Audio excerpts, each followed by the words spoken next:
Have you ever experienced system instability due to excessive processes? Yes, it can be frustrating. But there's a command in Linux that can help manage process limits. Really? What is it? It's called Ulimit. It's a powerful command that restricts the number of processes each user can run. How do we use it? First, we need to check the current limits for the logged-in user by running ulimit. This command gives us insights into various limits, including file size, open files, and more.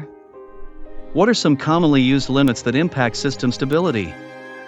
Some commonly used limits include core file size, data segment size, file size, open files, and stack size.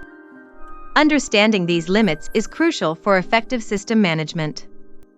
How do we set the maximum number of processes a user can initiate permanently? We can edit the configuration file /etc/security/limits.conf and define limits in the format domain type item value. For instance, Ubuntu Harden Proc 12444. Save, close, and reboot your system for the changes to take effect. That's great to know! Thanks for the informative tutorial! You're welcome. Managing process limits is crucial for maintaining system stability and avoiding frustration.